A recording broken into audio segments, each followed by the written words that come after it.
Hello, beautiful soul. I'm Aurora, and welcome to Twin Flame Journey, a space where we explore the deeper meaning behind soul connections, divine timing, and the path that leads two hearts back to union. If you've been feeling the signs, you're in the right place. What finally makes the divine masculine stop running? Is it love? Is it loss? Is it separation? Is it the pain of watching something real slip through his hands? Or is it the moment he realizes he is no longer running from another person, but from himself? Because the truth is, the divine masculine does not run forever simply because he does not care. Very often, he runs because something inside him feels too deep, too exposing, too life-changing to face while he is still attached to control. But there comes a moment when running stops working. The distractions stop numbing. The silence grows louder. The old identity starts collapsing. And the man who kept moving suddenly realizes that no matter how far he goes, he keeps meeting the same truth. So what finally makes him stop? In this video, we are going to uncover the deeper spiritual reason the divine masculine runs, and what finally becomes strong enough to bring him back to truth. Chapter 1. Why the divine masculine runs in the first place. There is a question many people ask when they are trying to understand the divine masculine. Why does he run? Why does he pull away from something that feels real? Why does he retreat when the connection becomes deeper? Why does he go silent when his heart has clearly been touched? Why does he create distance when what he truly longs for may be standing right in front of him? And perhaps the deepest question of all, if he feels it too, why does he still run? The answer is more painful and more spiritual than most people realize. Because the divine masculine usually does not run simply because he does not care. He runs because he cares in ways he does not yet know how to hold. That is the beginning of the truth. Many people misread running as indifference, as rejection, as emotional shallowness, as proof that the connection was one-sided. And yes, sometimes distance is exactly what it appears to be. Sometimes a person is simply unavailable, disconnected, or unwilling.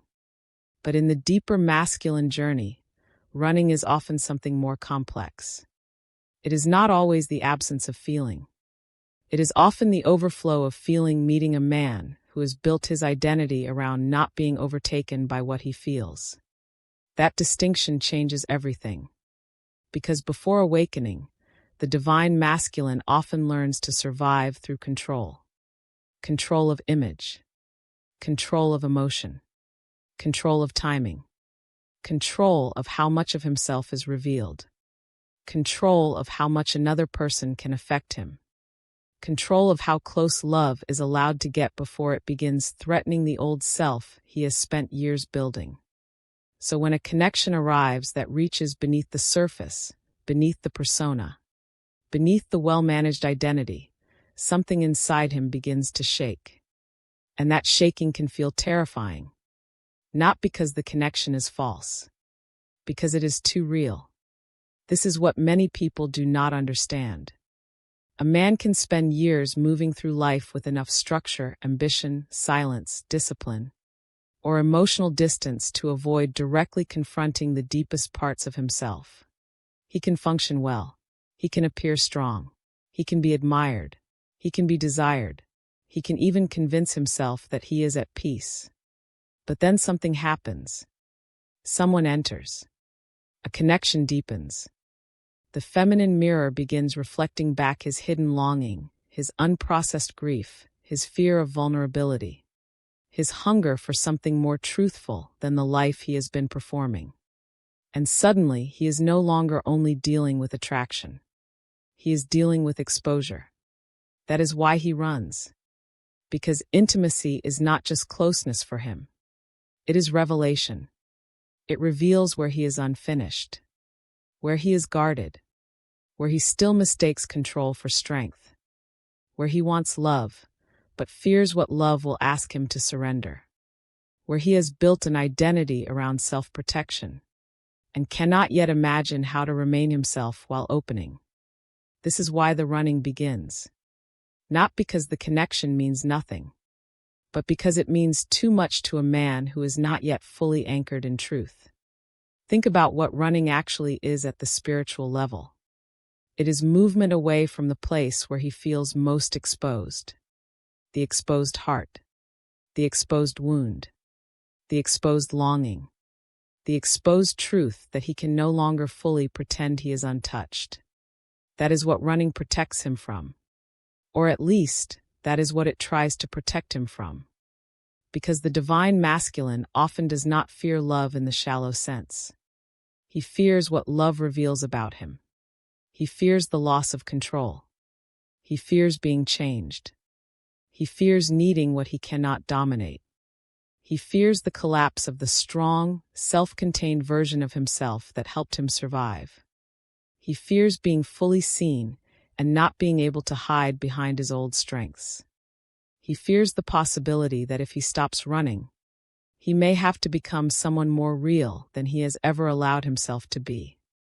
And that feels like death to the old self. So he runs. He runs into work, into silence, into distractions, into emotional detachment, into self-improvement without true surrender, into logic, into timing excuses, into reasons that sound rational on the surface, but are often protecting something much more fragile underneath. This is why his running can be so confusing. Because part of him may genuinely want the connection. Part of him may feel the truth of it. Part of him may know, even in silence, that something sacred has touched his life. But another part of him is terrified. Terrified that if he stays, the old version of him will not survive the encounter. And in a way, that fear is correct. Because real love does threaten the false self. Not the soul. Not the deepest truth of who he is. But the identity built around control, distance, pride, image, and emotional safety. That identity cannot remain untouched in the presence of something real. So he runs before it can fully undo him. Or at least he tries to.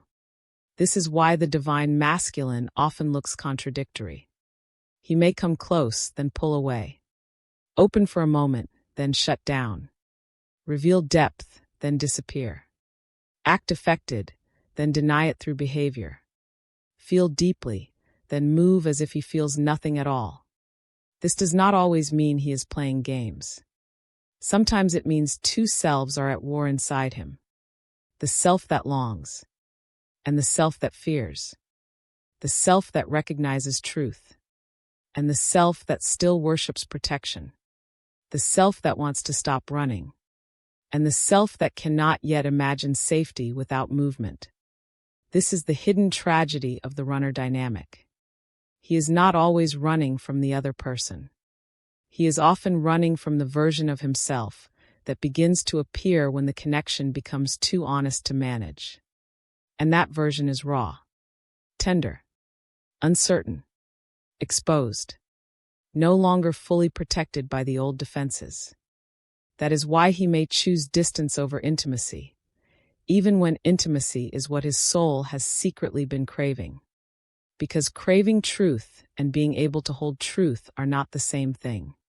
That sentence matters.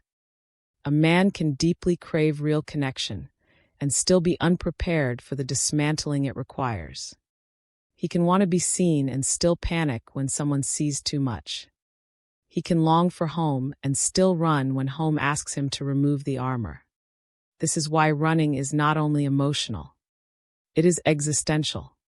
It is about identity, about safety, about the structures that helped him survive, about the inner religion he has built around staying composed, staying strong, staying in control, staying ahead of emotional exposure. And when a connection threatens those structures, he feels it as danger. Not always consciously, not always logically, but deeply.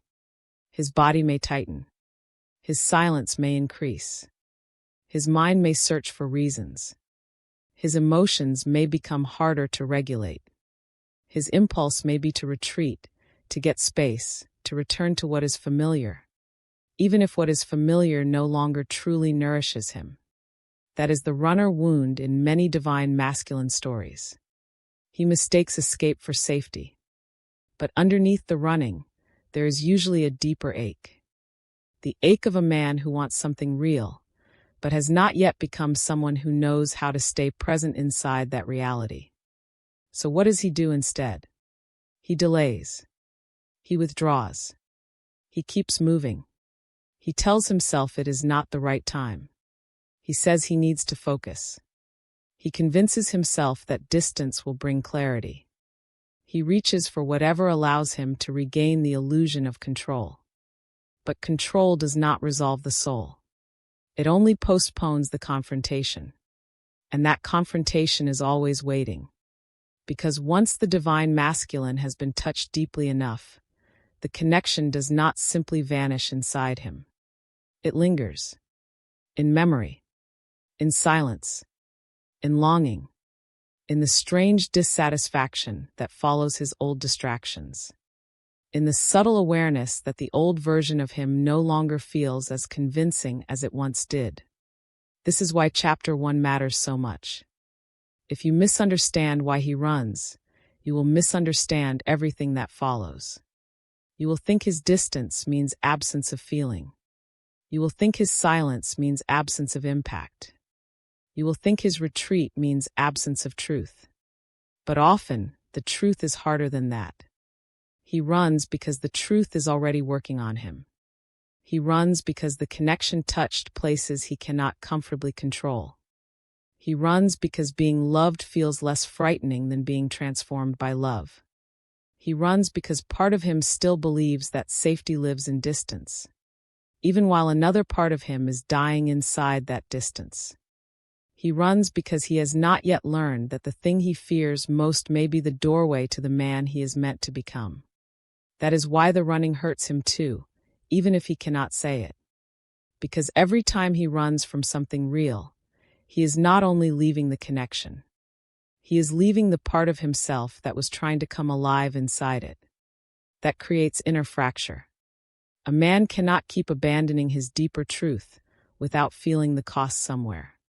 In restlessness, in numbness, in emotional heaviness, in the inability to feel satisfied by what once distracted him, in the quiet sense that he keeps moving, but never really arrives. This is the spiritual burden of running. Outwardly, it may look like freedom. Inwardly, it often becomes exile. And eventually, that exile grows too expensive. But that is the later chapter. For now, the first truth is this. The divine masculine runs because he has not yet learned how to remain present in the face of what real connection awakens inside him. He runs because intimacy exposes the places where he is still afraid, still divided, still attached to control. He runs because he does not yet know that the collapse of the false self is not the end of him. It is the beginning of the real man. And until he learns that, running will keep feeling safer than staying. Even when staying is what his soul has wanted all along. That is Chapter 1. The divine masculine runs in the first place not because he feels too little, but because he feels too much while still trying to survive through control. The connection becomes a mirror, and the mirror becomes too revealing for the old self to bear. So he moves away, hoping distance will protect him. But what he is really running from is not love itself. It is the truth love is asking him to face. Chapter 2. The hidden fear behind his distance. When the divine masculine runs, people often focus on what they can see. The silence, the withdrawal, the inconsistency, the space he suddenly creates after closeness, the way he seems deeply present one moment and unreachable the next. But what they often do not see is the fear beneath it. And that fear is rarely as simple as not wanting love. More often, it is the fear of what love will uncover. That is the hidden layer behind his distance. Because distance is not always emptiness. Sometimes distance is defense. Sometimes it is the only language a man knows when something inside him feels too exposed to remain still. This matters because if you only look at the behavior, you will misread the soul beneath it. You will assume he is cold when he may be terrified. You will assume he does not care when he may care so deeply that staying close threatens the identity he has spent years building. That is the paradox of the divine masculine. The deeper the connection feels, the stronger the urge to escape can become. Not because the connection is weak, because it is strong enough to touch the places he has kept hidden even from himself. This is what fear looks like in many masculine journeys. Not dramatic panic. Not always tears. Not always direct confession. Sometimes fear looks like logic. Like delayed replies. Like needing space. Like emotional confusion. Like becoming suddenly focused on practical things. Like creating distance just when intimacy starts asking something real of him. And if you look closely, all of it often points back to the same question. What is he so afraid of? The answer is layered. He may be afraid of being seen. Truly seen. Not admired from a distance. Not desired through the image. Not appreciated for the role he plays. Seen. Seen in his unfinishedness. Seen in his contradictions. Seen in the cracks beneath the composure. Seen in the places where he is still emotionally young, still afraid. Still carrying old wounds beneath a controlled exterior. This kind of exposure feels dangerous to a man who learned early that control equals safety. Because once someone sees beneath the mask no longer protects him the same way. And if the mask has become part of his identity, then being seen feels like a threat to self-preservation. He may also be afraid of needing. This is one of the deepest hidden fears. Many divine masculines have been conditioned to respect self-sufficiency more than emotional truth. They learn to survive by being the one who handles things, the one who does not need much, the one who stays steady, focused, useful, composed. Needing love, needing closeness. Needing emotional contact can feel deeply unsafe if a man has built his worth around appearing unaffected. So when a connection begins stirring longing, tenderness, emotional dependence, or the simple awareness that someone matters deeply, he may panic. Not because love is wrong, because need feels dangerous. Need implies vulnerability. Need implies the possibility of loss. Need implies that another person can affect him in ways he cannot fully control.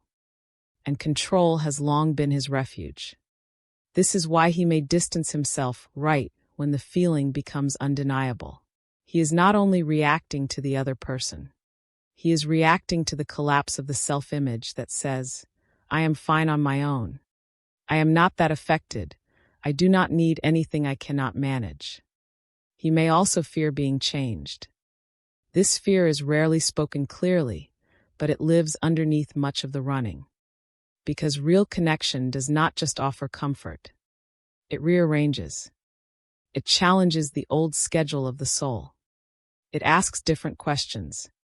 It exposes what no longer fits. It makes old distractions feel thinner. It awakens deeper standards. It touches the part of him that knows he cannot keep living the same way if he fully says yes to what he feels. And that is terrifying for a man whose identity has been built on maintaining control over his internal world. Because if he lets the connection matter, then change becomes inevitable. He may have to become more honest, more vulnerable, more emotionally available, more accountable, more willing to let the old self weaken. And the old self reads that as danger. This is why distance often appears right at the moment when the connection is becoming transformative. Not because it has lost power, because it has gained too much. He may also fear loss of identity. This is perhaps the deepest fear of all. Because before awakening, many men are not only protecting their feelings, they are protecting the person they believe themselves to be. The strong one, the stable one, the one who leads, the one who is desired but not overtaken. the one who stays calm while others become emotional, the one who can enter closeness without losing his center. But when a real soul connection enters, that image can begin to fracture. He feels different, less certain, more affected, more internally stirred, less able to pretend that he is untouched. And if he has built his life around being untouched, then being affected feels like becoming someone he does not know how to be. That is why he runs. Not simply from the connection, from the identity crisis the connection creates. He may think, even if he never says it, if I let this in, who will I become? If I admit this matters, what will I have to change? If I stop protecting myself, what part of me dies? If I stay here, what happens to the man I have spent my whole life trying to be? These questions are not casual. They are existential. And many men do not have language for them. They simply feel the tension in their body, the confusion in their choices, the sudden urge to retreat, the inability to stay close without feeling overwhelmed. This is why his distance often looks irrational. On the surface, it does not make sense.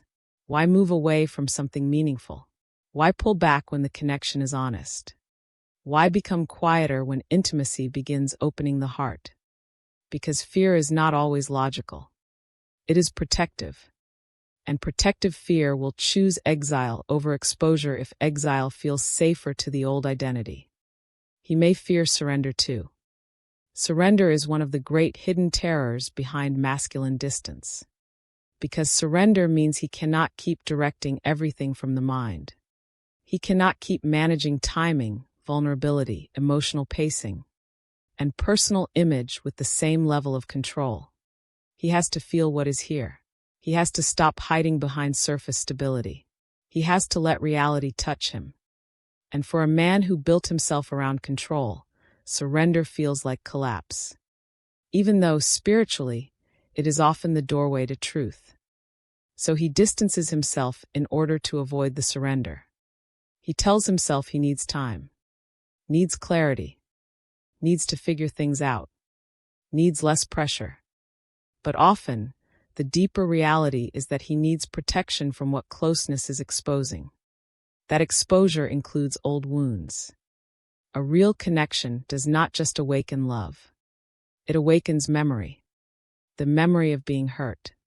The memory of not being chosen. The memory of being misunderstood. The memory of feeling too much without a safe place to put those feelings. The old pain of opening and not being met. The shame of tenderness in environments that rewarded hardness. All of that can rise when intimacy becomes real. So his distance is not always about the present moment alone. It is often shaped by every past moment in which closeness felt unsafe, costly, humiliating, or destabilizing. That is why the fear can feel bigger than the situation itself. Because the situation is touching more than the situation. It is touching history. It is touching the boy who learned to armor up. The young man who learned to stay in control. The adult who learned how to survive admiration better than vulnerability. The version of him that could function, but never fully learned how to remain open without feeling at risk. This is the hidden fear behind his distance. Not just fear of the person. Fear of what the person awakens. Fear of what intimacy reveals. Fear of what real love will require him to become. That does not excuse harmful behavior. It does not make all silence sacred. It does not mean every retreat should be romanticized. But it does help explain the deeper spiritual mechanics. Because the divine masculine often distances himself when he feels too close to losing the false safety of who he has been. He would rather step back than be undone. Rather create silence than confess how deeply he is affected. Rather call it confusion than admit that the connection has reached places he no longer knows how to control. And this is why his distance hurts him too, even if he cannot show it. Because every step backward may protect the ego for a moment, but it also deepens the split inside him. The part that longs and the part that fears grow farther apart. The part that wants truth and the part that wants safety continue their war. That war becomes exhausting. And over time, the fear he keeps obeying begins costing him more than the vulnerability he keeps avoiding. But that is the later transformation. For now, Chapter 2 asks us to understand something essential. His distance is often built on hidden fear, not hidden emptiness. Fear of being seen. Fear of needing. Fear of losing the old identity. Fear of being changed. Fear of surrender. Fear of the old wounds awakened by new intimacy. And until those fears are faced, distance will keep feeling like the only safe language he knows. That is Chapter 2. The hidden fear behind his distance is not simply fear of love. It is fear of what love exposes, demands, and transforms. He distances himself because closeness threatens the version of him built on control, composure, and self-protection. And until he learns that being changed by truth is not the same as being destroyed, he will keep mistaking distance for safety. Chapter 3. Why love alone is not always enough to stop him. There is one of the most painful truths in the divine masculine journey, and many people do not want to hear it. Love alone is not always enough to stop him. Not because the love is false. Not because the connection is imagined. Not because the bond has no depth. But because feeling love and being ready to stay in love are not the same thing. That is where so much heartbreak lives. People often assume that if the connection is real enough, if the chemistry is deep enough, if the soul recognition is undeniable enough, then surely the divine masculine will stop running. Surely the power of love itself will be enough to make him stay, open, choose, and transform. But the truth is more complicated. Love may awaken him. Love may shake him. Love may expose him. Love may become the very thing that begins breaking the old self apart. And still he may run. Because love is not the only force operating inside him. Fear is there too. Pride is there too. Conditioning is there too. The old identity is there too. The survival self is there too. The part of him that associates intimacy with danger is there too. The part of him that still trusts control more than surrender is there too. This is why love alone is not always enough. Because the problem is not only whether he feels it. The problem is whether he can hold what he feels without fleeing back into the structures that once made him feel safe. That is the real issue. A man can love deeply and still be emotionally unprepared. He can feel soul recognition and still be attached to running. He can know the connection matters and still lack the maturity to remain present in the face of what it is asking from him. That is what makes this dynamic so painful. Because from the outside, it can look irrational. If he feels it, why would he leave? If he knows it is real, why would he become distant? If his heart is touched, why would he respond with silence, confusion, or withdrawal? Because love does not automatically override fear. In fact, real love often intensifies fear at first. Why? Because real love is not just pleasure. It is revelation. It reveals what he has not healed, what he still avoids, what he still protects, what he still mistakes for strength, what old wounds are still shaping his choices. How much of his life is built around not being affected this deeply? So when love arrives, it does not merely offer comfort. It also exposes all the places where he cannot yet fully receive comfort without feeling threatened by what it awakens. This is why love can be both medicine and fire. Medicine because it touches the soul. Fire because it burns the structures that kept him emotionally defended. And many divine masculines are not ready, at first, for what that fire asks of them. It asks honesty. It asks surrender. It asks the collapse of old control. It asks the death of the image that says he can stay untouched and still experience something sacred. It asks him to stop building masculinity around distance and start building it around presence. That is no small request. So yes, love may be real. But real love does not always make him stay immediately. Sometimes it makes him feel too much too fast. That matters. Because a man who has spent years surviving through restraint, discipline, emotional management, and self-protection may not know how to process the intensity of real soul contact. He may feel opened in ways he never expected. He may feel his heart move in a way that disrupts the order of his inner world. He may sense that if he says yes to this, something inside him will have to change forever. And that is exactly what he may not yet be ready for. So he does what he knows. He retreats. He creates distance. He reaches for control. He tells himself he needs more time, more space, more clarity. He tries to manage the love instead of letting the love transform him. This is the paradox. The more real the connection is, the less able the old self may be to contain it. That is why love alone is not always enough to stop him. Because stopping requires more than feeling. It requires capacity. Capacity to remain when exposed. Capacity to feel without immediately escaping. Capacity to let longing teach him rather than terrify him. Capacity to let the old identity weaken without mistaking that as personal death. Capacity to accept that love is not only something beautiful he gets to enjoy. It is something powerful enough to rearrange him. Many men do not yet have that capacity when the connection first arrives. Not because they are incapable forever, but because awakening is a process. And before awakening matures, the old self often still has too much authority. The old self says, "Do not lose control. Do not need too much. Do not let this person matter more than your image. Do not let love make you vulnerable. Do not let tenderness undo the structure you spent years building." And because that voice has often kept him safe in past seasons, he listens. Even when another part of him is aching.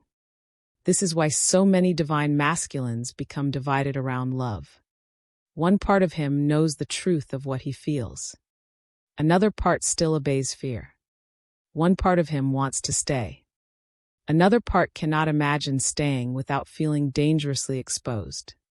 One part of him feels the sacredness.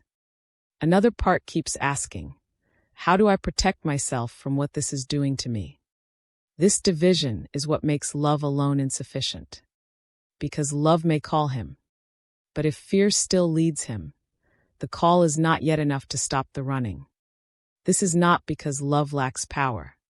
It is because love is not magic in the shallow sense. It does not bypass inner work. It does not erase old wounds on contact. It does not automatically grant maturity, nervous system regulation, emotional honesty, or spiritual readiness. Love can open the door. But he still has to choose whether he will walk through it.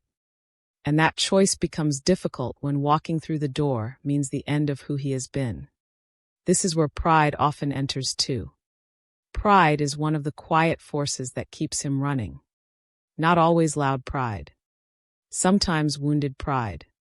The pride that says he must remain in control. The pride that says he cannot be the one who cares too much. The pride that says he must not be seen struggling. The pride that would rather withdraw than reveal how deeply he has been affected. Pride is often what dresses fear in dignity. It helps him preserve the image even when the heart is shaking. It lets him call retreat wisdom and silence clarity and distance timing, when often something more vulnerable is happening beneath it. And because pride can feel like strength to the old masculine identity, he may trust it more than he trusts the love. That is another reason love alone is not always enough. Because until he sees pride clearly, he may keep obeying it. Then there is emotional immaturity. This must be said with honesty.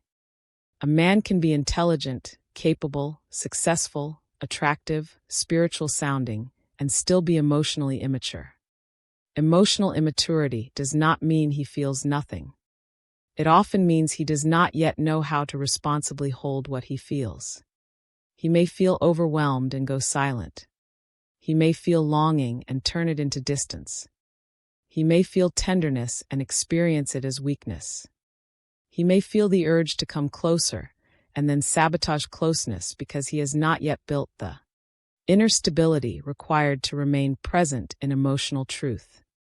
This is why love can awaken him without immediately stabilizing him. In fact, love may destabilize him first. Because destabilization is often what reveals where the real work still needs to happen. Love shows him what he longs for, but also what in him still cannot receive it cleanly. Love shows him his depth, but also his fear, his contradiction, his unfinishedness. That is why the connection may deepen his transformation, but not yet stop his running. He is being awakened, but he may not yet be integrated. And until integration begins, running still feels like an option. A painful option, a costly option, an option that wounds him too in ways he may not fully admit. But still an option, because the old self would rather keep moving than be remade. This is why people often become confused when they sense that he loves, but still withdraws. They think love should have solved it. But love does not solve what the soul has not yet surrendered. Love exposes, invites, calls, disrupts, mirrors, softens, breaks. But if he is still more loyal to control than truth, then love may become the very reason he runs harder. Not because it failed, because it touched the exact place where the false self can no longer survive unchanged. That is why this chapter is so important. If you believe love alone should be enough, you will misread the process. You will assume that his distance means absence of love, when often, it means love has reached a man who still does not know how to remain open without feeling like he is losing himself. This does not excuse harmful behavior. It does not mean waiting should become self-betrayal. It does not mean every retreat should be romanticized. But spiritually, it helps explain the painful paradox. He may love and still run. He may know and still resist. He may feel and still hide. He may be moved and still not yet be ready. Because stopping the run requires more than feeling the connection. It requires becoming someone who trusts truth more than protection. And that takes time, humility, pain, and often the collapse of everything he once called strength. That is why love alone is not always enough. Not because love is weak, but because the old self can be deeply defended. And until the cost of running becomes greater than the terror of surrender, he may still choose distance over truth, even while aching for the truth underneath it. That is Chapter 3. Love alone is not always enough to stop him, because love can awaken the heart without yet dethroning the fear, pride, and emotional immaturity that still govern the old self. He may feel the connection with his whole being and still run, because feeling love is not the same as having the capacity to stay inside what love is asking him to become. Chapter 4. The cost of running eventually catches up with him. At first, running feels like relief. That is why he keeps doing it. It gives him distance from the intensity, distance from the exposure, distance from the tenderness, the fear, the longing, and the identity disruption that real connection begins awakening inside him. For a moment, it works. He pulls back, goes silent, returns to routine, focuses on work, finds distractions, rebuilds the walls, tells himself he needs space, time, clarity, distance. And because the pressure eases for a little while, he believes he has protected himself. But what he calls relief is often only postponement, because the cost of running does not disappear. It accumulates, quietly at first, then unmistakably. That is the deeper truth of this chapter. The divine masculine does not keep running because it truly frees him. He keeps running because, in the beginning, it feels easier than staying. But eventually, the very thing that once felt easier becomes its own form of suffering. This is when the cost catches up with him. And when it does, it changes everything. Because running is never neutral. Every time he runs from something real, he may preserve the ego for a moment, but he deepens the fracture inside himself. He leaves the truth behind externally, but the truth does not leave him internally. He creates distance in behavior, but he cannot create the same distance in the soul. That is why running starts becoming heavy. He may still function, still smile, still work, still go through the motions of life. But something in him begins to know. This is costing me. Costing him peace. Costing him authenticity. Costing him emotional honesty. Costing him the possibility of finally becoming the man he keeps sensing somewhere beneath the performance. This cost shows up in many ways. Sometimes it appears as restlessness. A strange inability to feel settled, no matter how much he keeps moving. No matter how many tasks he completes. No matter how much attention, success, distraction, or routine he surrounds himself with. He may tell himself he just needs a new goal, a new schedule, a new challenge. But deeper down, the restlessness is often spiritual. It is the symptom of a man who keeps abandoning what is true, then trying to fill the absence with motion. And motion cannot replace alignment. That is one of the first prices he pays. Then there is numbness. This is another cost of running that many do not immediately recognize. Because a man who repeatedly distances himself from what is real does not only block pain. He also weakens his access to deeper joy, deeper presence, deeper emotional aliveness.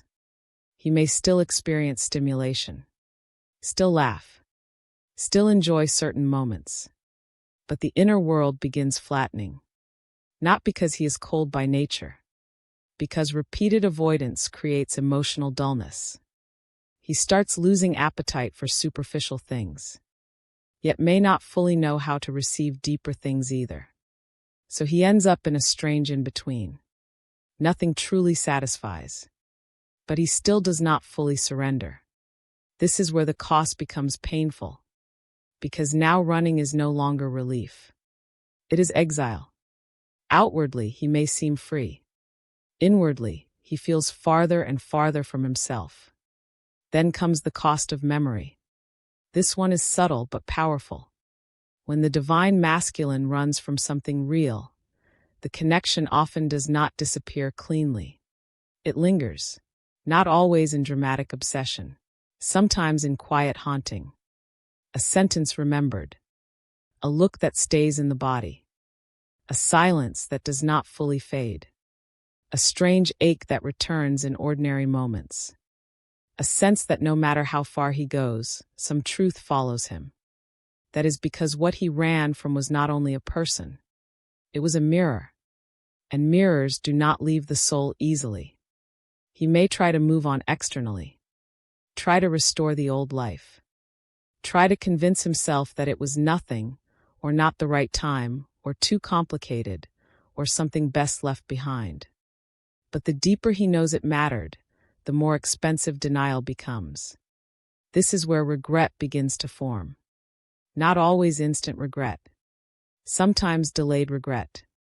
The kind that arrives when the noise dies down, when the distractions weaken, when he realizes that he did not just leave a situation. He left the version of himself that was trying to come alive inside it. That realization can break a man in quiet ways. Because regret is not only about losing someone.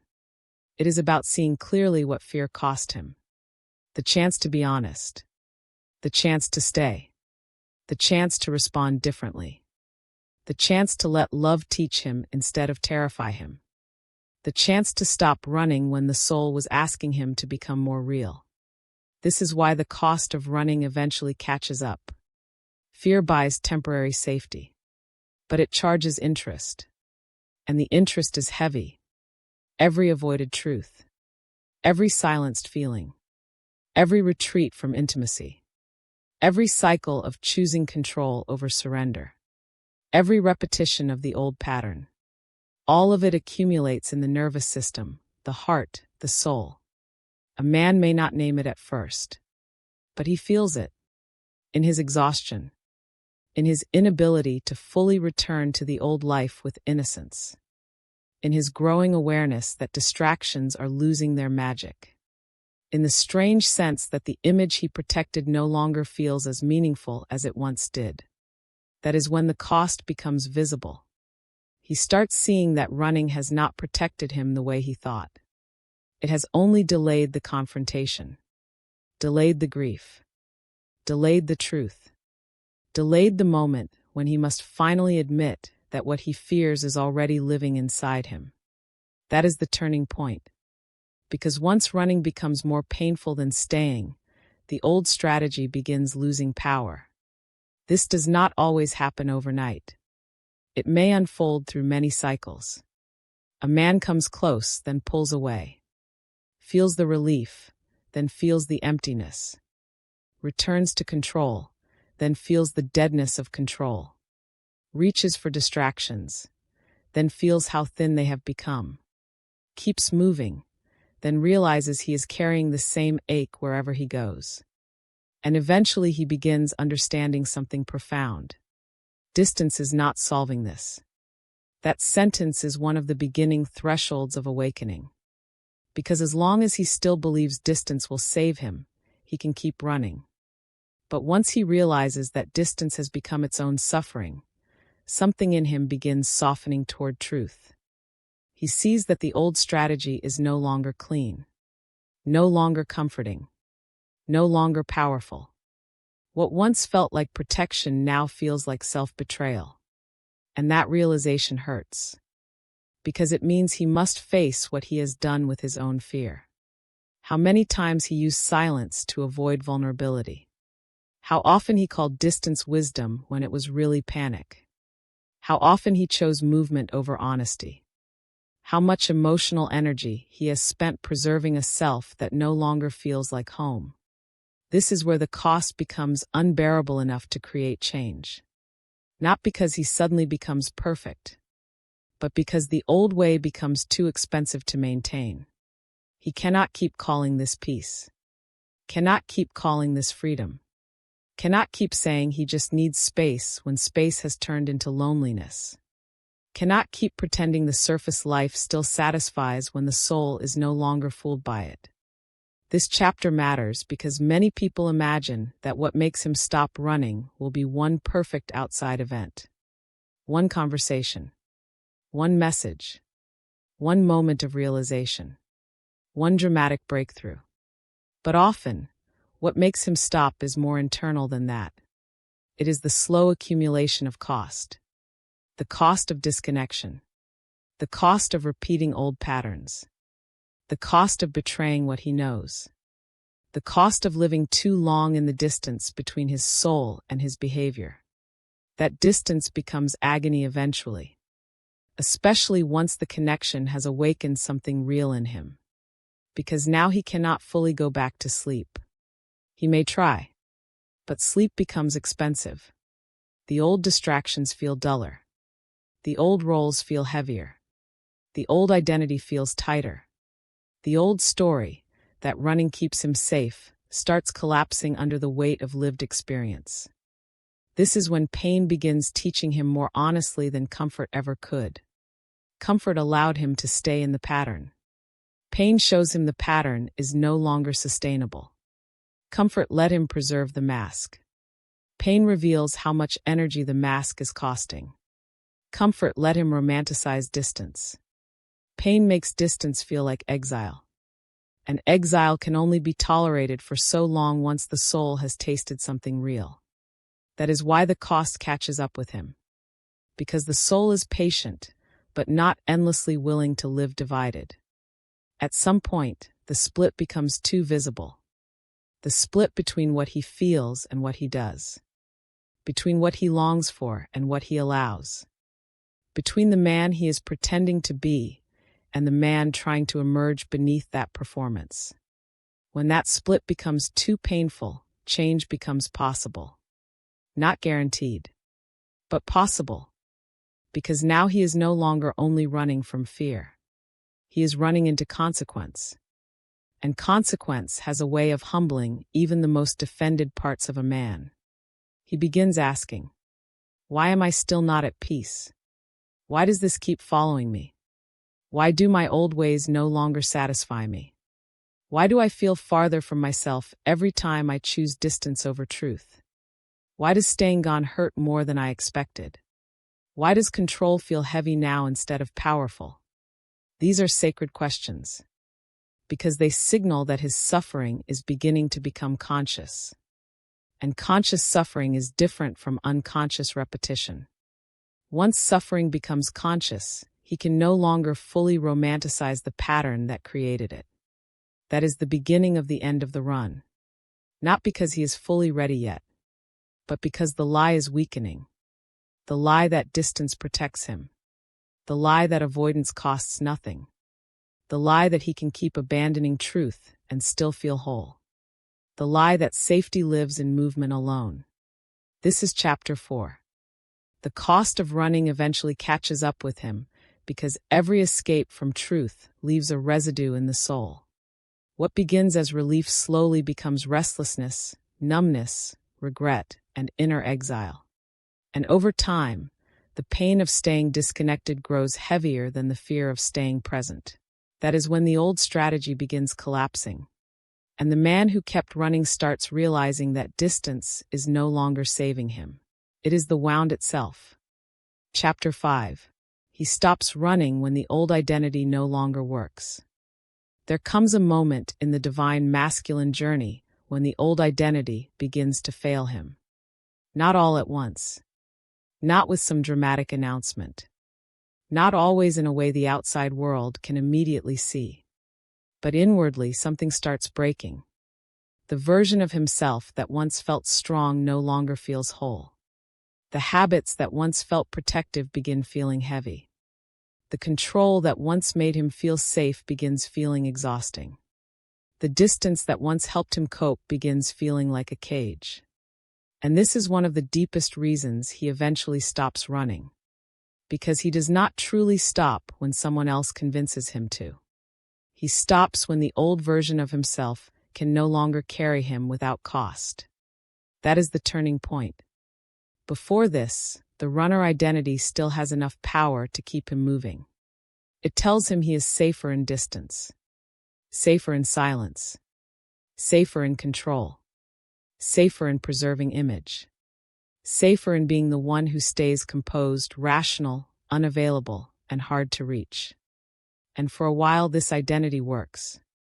It helps him avoid exposure, avoid vulnerability, avoid the raw confrontation with how deeply he feels and how unprepared he still is to let those feelings reshape him. But eventually something changes. The identity starts cracking under its own weight. This is where real transformation begins. Because the old self was never built for truth. It was built for survival. That sentence matters. The runner identity is not random. It is architecture. A structure built out of fear, control, emotional self-protection, pride, and the need to remain untouched by what feels too powerful to trust. It may have helped him survive earlier seasons. It may have given him structure, dignity, direction, and control over his inner chaos. But survival architecture cannot carry a man forever when the soul is asking for something deeper. At some point, it becomes too small, too tight, too expensive. And that is when the old identity no longer works. He may still try to wear it, still go through the motions, still act like the same man. But now he feels the mismatch.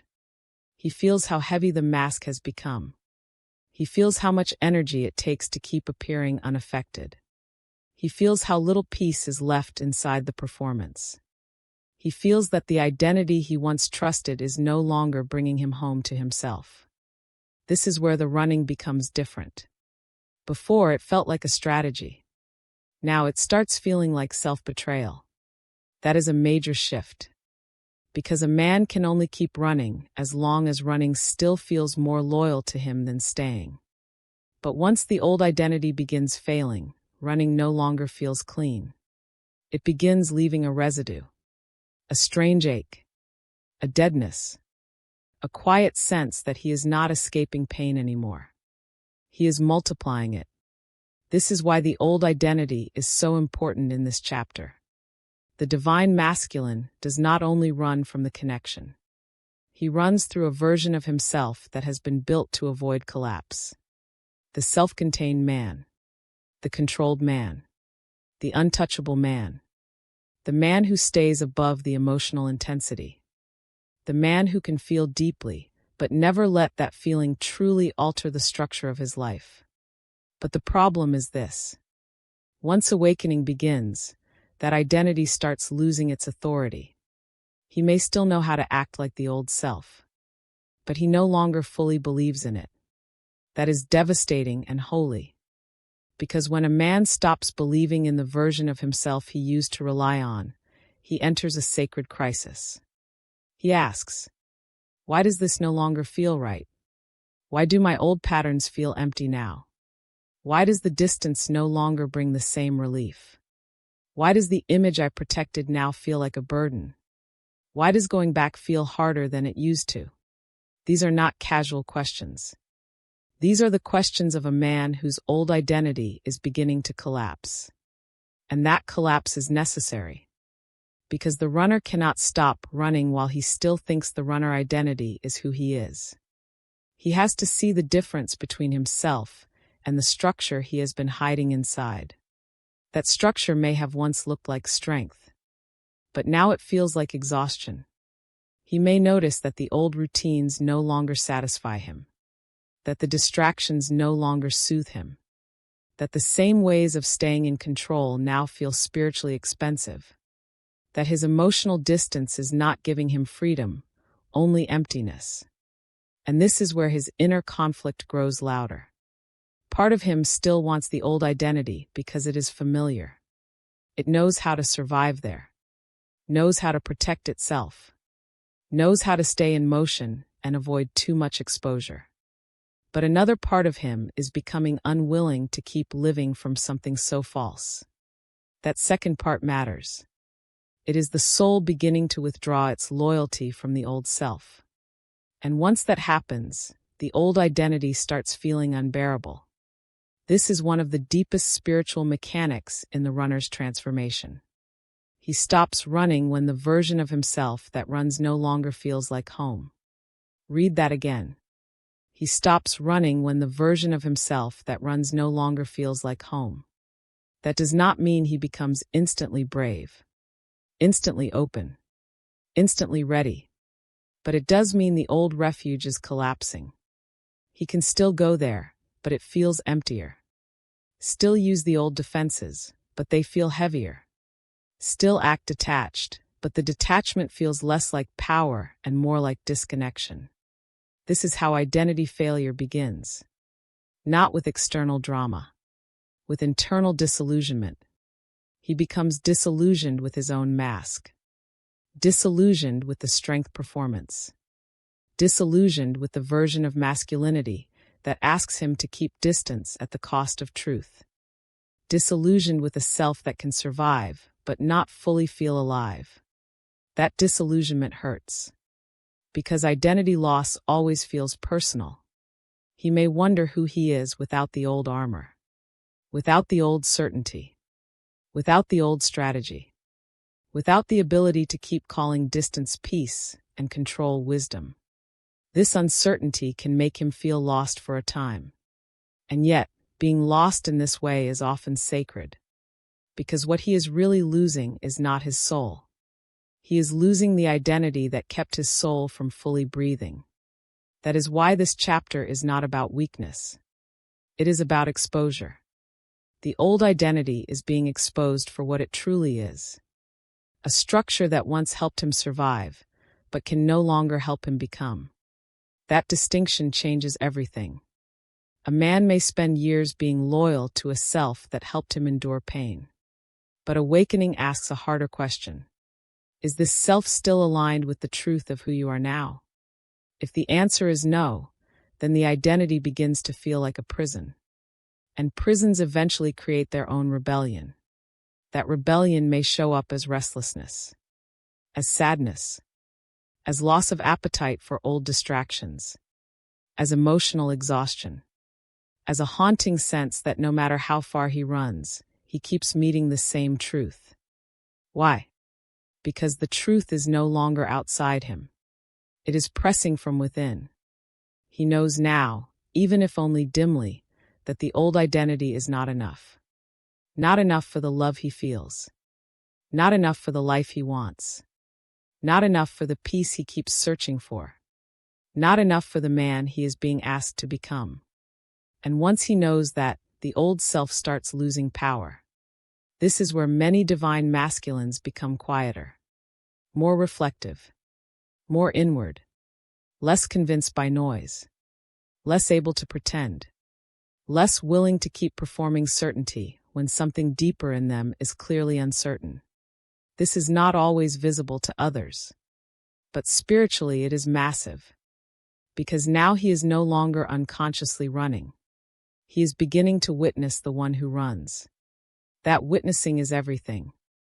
Once he sees the runner identity clearly, once he feels its cost, once he understands that it no longer gives him what it promised, he begins loosening his devotion to it. He may still have moments of retreat, still feel fear, still struggle between the old self and the emerging self. But the movement has changed now. He is not running with innocence anymore. He is running while knowing it is hurting him. And that knowledge becomes unbearable over time. That is why the old identity eventually loses. Not because it is evil, but because it becomes too expensive to maintain. Too expensive emotionally. Too expensive spiritually. Too expensive in terms of peace, love, authenticity, and inner coherence.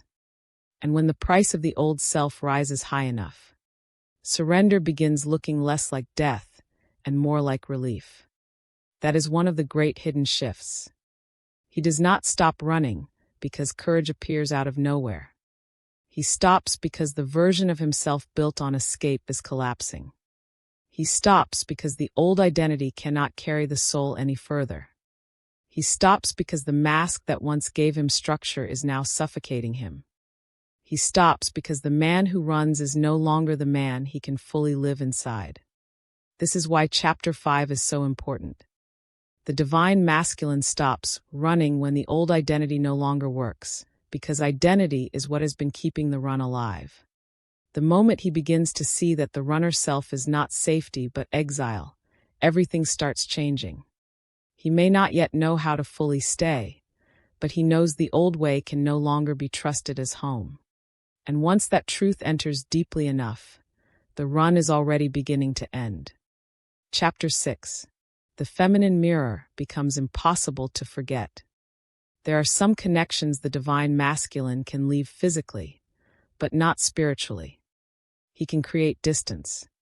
He can go silent. He can disappear into work, routine, responsibility, or distraction. He can convince himself that space will help him regain control. But there are certain mirrors he cannot truly outrun. Because what the feminine revealed in him does not vanish just because he stepped away. That is why Chapter 6 matters so deeply. The feminine mirror becomes impossible to forget, not only because of who she is, but because of what her presence awakened, exposed, and made impossible to ignore within him. This is one of the hidden turning points in the runner's journey. At first, he may think he is only leaving a person, only leaving a situation, only leaving an emotional intensity that became too difficult to hold. But over time, he begins realizing something far more uncomfortable. He did not just step away from her. He stepped away from a reflection of what he feels, a reflection of what he fears, a reflection of what he longs for, a reflection of what he has not healed, a reflection of the man he could become if he stopped hiding behind the version of himself that keeps running. And reflections have a strange power. They stay. Not always loudly. Not always in dramatic obsession. Not always in constant thought. Sometimes they stay as an ache. A quiet remembering. A disturbance in the old normal. A subtle inability to return to life with the same unconsciousness as before. This is why the feminine mirror becomes impossible to forget. Because it is not just about attraction. It is not just about missing someone. It is not just about chemistry or timing or words exchanged in some meaningful season. It is about revelation. The feminine mirror revealed something in him that the old life could not keep hidden anymore. Maybe it was his capacity to feel more deeply than he admitted. Maybe it was his fear of intimacy. Maybe it was the grief he had buried under control. Maybe it was the truth that his old identity no longer fit the soul inside it. Maybe it was the ache of realizing he wanted something real while still being terrified of what realness would require from him. Whatever it was, once that revelation happened, forgetting was no longer simple. Because the soul remembers what the ego wants to suppress. That sentence matters. The ego may say, move on. Go back to normal. Act like it did not matter. Rebuild control. Find distraction. Return to the life that looked stable before all this started shaking you. But the soul knows. It knows what was touched. It knows what became visible. It knows how deeply the mirror reached. And because of that, the old unconsciousness becomes harder to maintain. This is why some divine masculines seem haunted after a real mirror connection.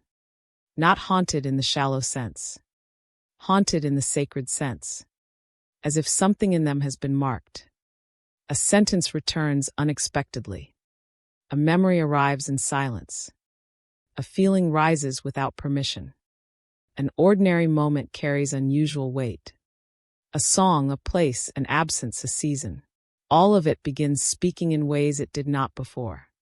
And what is really haunting him is not the feminine alone. It is the truth she awakened. He may try to tell himself it is just attachment. Just unfinished emotion. Just something he needs to get over. But deeper down, the issue is rarely that simple. Because certain mirrors do not merely create longing. They create self-recognition. And self-recognition is dangerous to the old identity. Why?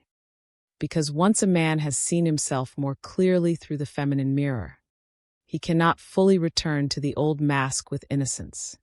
He may still wear it, still try to perform it, still act as though the old self remains in charge. But now there is friction. Now he feels the distance between who he has been and what was revealed in the connection. Now he feels how much effort it takes to keep pretending he is untouched. Now he senses that the runner identity is being watched from within by something deeper. Something more honest, something less willing to keep participating in the same old escape. This is how the feminine mirror works after separation. She is no longer only a person in his story. She becomes a spiritual reference point. A living reminder of what truth felt like when it touched him. A reminder of what became visible in his presence. A reminder of how different life felt when the deeper self came near the surface. That is why he cannot forget. Not because forgetting is impossible in a romantic fantasy sense. Because forgetting would require him to erase the evidence of his own awakening. And the soul does not erase that easily. It keeps returning him to it. In silence.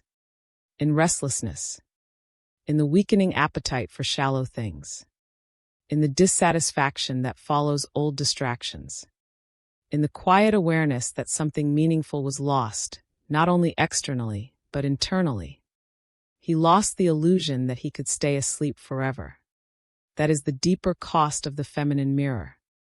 Once the mirror has shown him what is real, his old life becomes harder to fully believe in. The old habits may remain. The old routines may still function. The old roles may still appear intact. But something has changed in the center.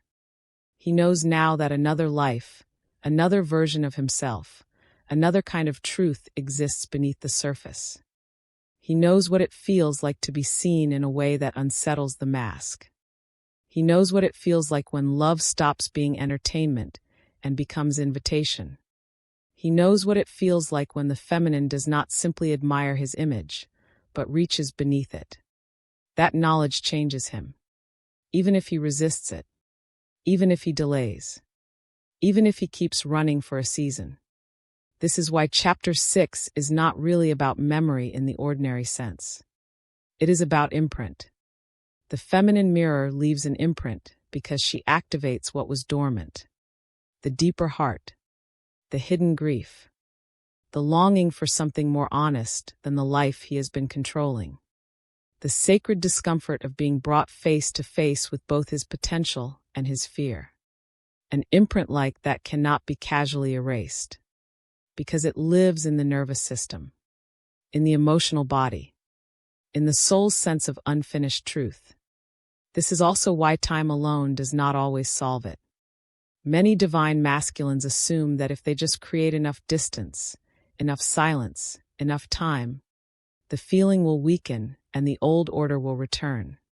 But when the mirror was real, time does not restore unconsciousness. It often deepens the lesson.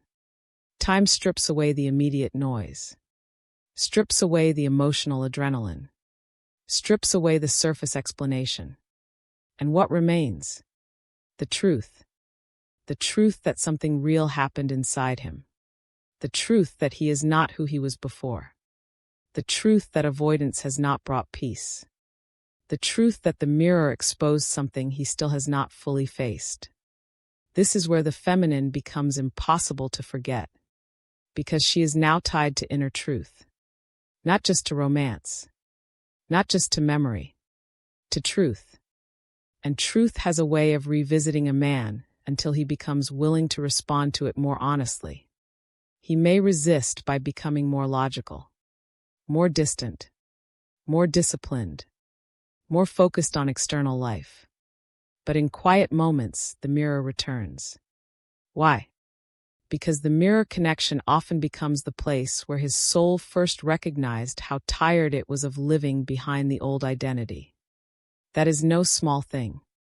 He may have been functioning for years, achieving, moving, maintaining, performing, even appearing strong. But then one connection arrives and somehow all the hidden structure starts trembling. He feels more, fears more, longs more, questions more, withdraws more, reflects more. And afterward, even if he runs, he cannot fully say nothing happened. Something did happen. He met the edge of his own transformation. That is why the mirror becomes unforgettable. Not because she is meant to torment him. Because she marked the place where the old self first began losing its power. This does not mean he immediately knows what to do with that. Often he does not. He may still move slowly. Still resist. Still hide. Still circle the same truths without fully surrendering to them. But the mirror is now part of him. Part of his inner world. Part of his spiritual memory. Part of the path that keeps calling him towards something more real than the life he has been performing. And that calling becomes louder when the distractions weaken. He starts noticing that others do not affect him the same way. That ordinary attention feels flatter now. That surface interactions no longer feed him. That the old escape routes are beginning to feel spiritually expensive. Why? Because once the feminine mirror reveals the deeper hunger, substitutes lose some of their magic. That is a crucial shift. He may still try to live on substitutes. Validation, routine, pleasure, work, distance, control. But now he knows the difference between being fed and being distracted. He has tasted something that awakened the soul, not just the ego. And because of that, the soul becomes less willing to be satisfied by what only numbs. This is when the mirror starts turning into a teacher, not merely someone he remembers. someone through whom he begins understanding himself more honestly. He begins asking, why does this still live in me? Why did this affect me so deeply? Why can I not fully return to the old version of myself? What did this reveal that still has not been resolved? What part of me came alive here? What part of me ran? What part of me is still being called forward by what I keep trying to leave behind? These are sacred questions, because the moment he starts asking them sincerely, he is no longer only remembering the feminine. He is beginning to receive the message of the mirror. And that message is usually this: you cannot keep running from what has already become part of your truth. That is what makes the feminine mirror impossible to forget. Not sentimentality. Not fantasy. Truth. Truth about his heart. Truth about his fear. Truth about his need for deeper alignment. Truth about the man he is becoming and the man he can no longer remain. This is chapter 6. The feminine mirror becomes impossible to forget because she is no longer only a person in his memory. She becomes a living imprint of the truth he felt, the wounds he saw, and the deeper self that briefly came close enough to be recognized. He may leave the connection, but he cannot easily leave the revelation. And once that revelation begins following him more powerfully than the old distractions can silence it, the run begins weakening from within. Chapter 7. Silence forces him to face himself. There is a point in the divine masculine journey where movement stops helping. Not because he runs out of things to do. Not because life suddenly becomes empty on the surface. Not because he no longer knows how to distract himself. But because the distractions stop reaching the place that hurts. This is where silence enters. And silence is one of the most powerful forces that eventually weakens the run. Because a man can outrun people for a while. He can outrun places. He can outrun conversations. He can outrun emotional intensity by pulling back, changing direction, creating distance, or returning to the routines that make him feel structured again. But he cannot outrun himself forever. That is the deeper truth of this chapter. At some point, silence forces him to face the very things he kept moving to avoid. His grief, his fear, his regret, his longing, his self-betrayal, his awareness that the old identity no longer feels clean. His awareness that what he left behind externally is still alive within him internally. This is why silence is so hard for the runner. Because running depends on movement, noise, stimulation, tasks, goals, distractions, rational explanations. Anything that lets him keep shifting attention outward before truth settles too deeply inside. Silence removes those escape routes. And what remains is presence. Not peaceful presence at first. Exposing presence.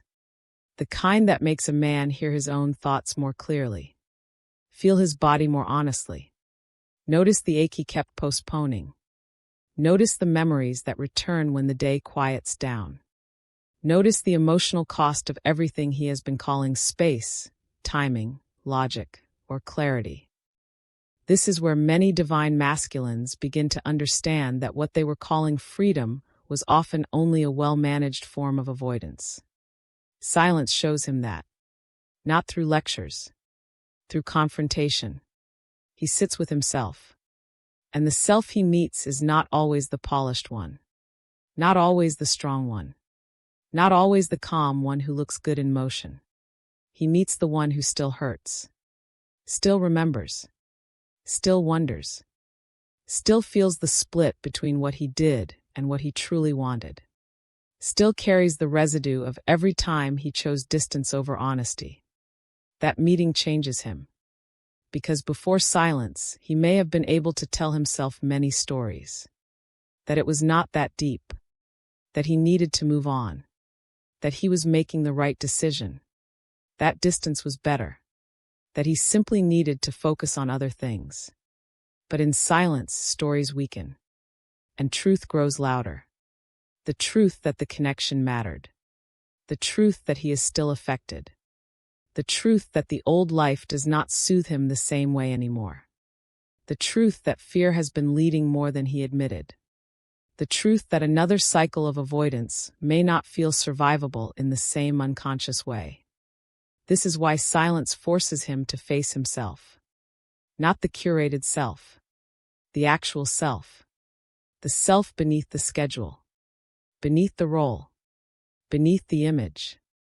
Beneath the controlled masculine performance that once kept him from having to touch what was really going on inside.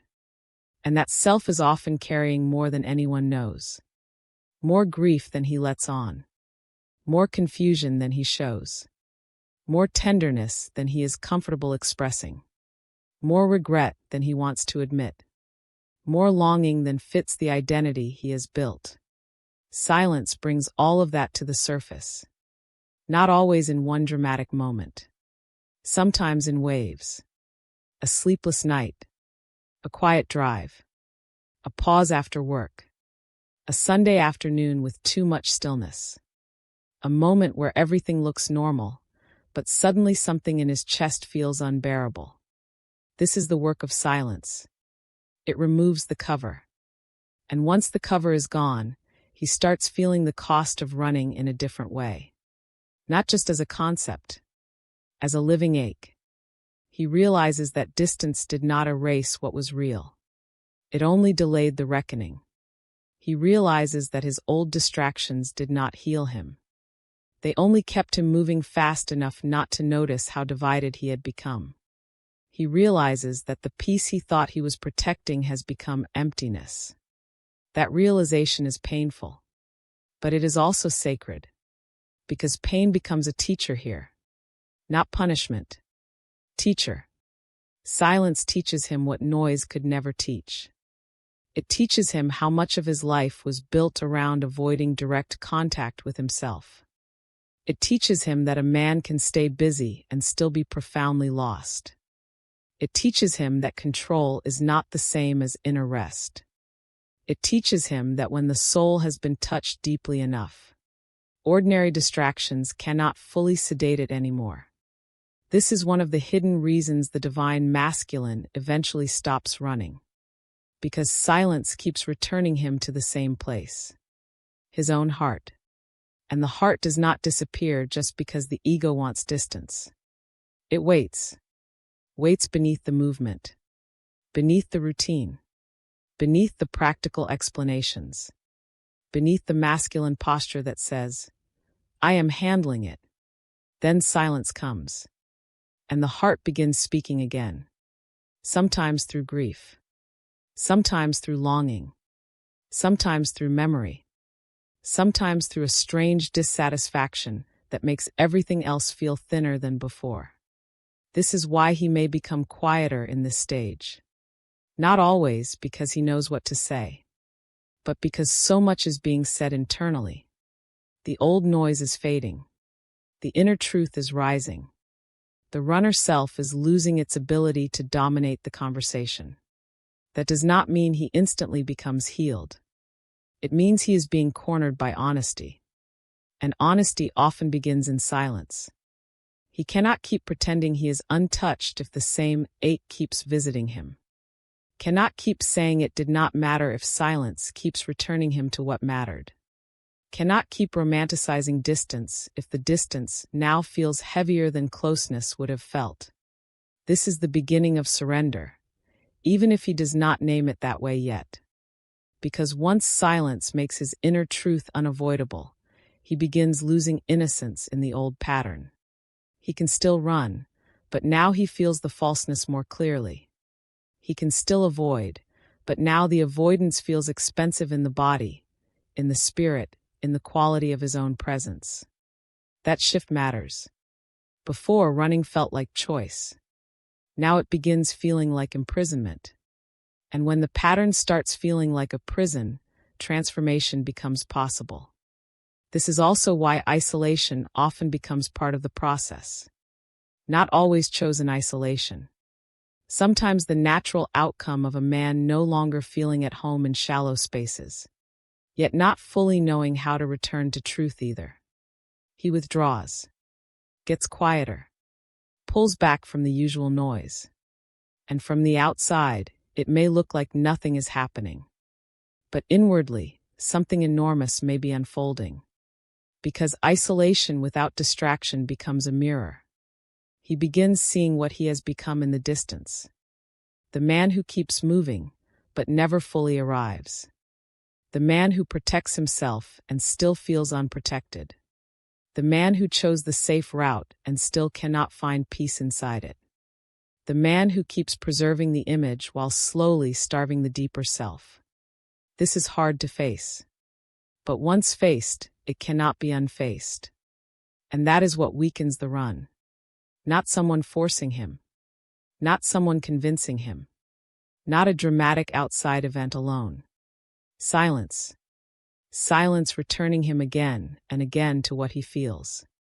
What he fears. What he regrets. What he misses. What he can no longer keep abandoning without sensing the damage. It is in silence that he begins to realize, I am not only running from someone else. I am running from my own becoming. That sentence is a threshold. Because once a man sees that clearly, the running changes meaning. It is no longer only a strategy. It becomes a wound he can feel now. A wound he carries every time he chooses the old pattern over the deeper truth. This does not mean he immediately stops, but it means the spell is breaking. He is beginning to understand that another cycle of distance will not bring the peace he wants. Another round of avoidance will not make the mirror disappear. Another attempt at control will not quiet what silence has already revealed. This is why silence becomes sacred in the runner's path. It strips away the illusion that he can stay split forever. It reveals the emotional residue of avoidance. It teaches him that his own heart has been waiting for him longer than he realized. It makes the cost of dishonesty feel immediate enough that truth begins to look less frightening than another season of escape. That is powerful, because the run starts ending when truth becomes more tolerable than exile. And silence is often what makes that happen. It exhausts the old excuses. It empties the old distractions. It strips the noise away until all that remains is the man and the truth he keeps meeting in the quiet. What does he meet there? His grief. His fear of vulnerability. His regret over what he could not yet hold. His awareness of how much he has been changed. His longing for peace that control cannot provide. His growing knowledge that the old identity is no longer enough. And perhaps most importantly, he meets the part of himself that is tired. Tired of running. Tired of performing. Tired of pretending the distance is freedom. Tired of repeating the same avoidance and calling it protection. Tired of betraying what he knows. That tiredness is holy, because a tired false self becomes more willing to surrender. That is why silence matters so much in this story. Not because silence fixes him, but because silence makes him honest enough to stop lying about what running is costing him. This is chapter 7. Silence forces him to face himself because it removes the noise that made avoidance possible. In the quiet, he can no longer outrun grief, longing, regret, or the truth that the old pattern is no longer bringing peace.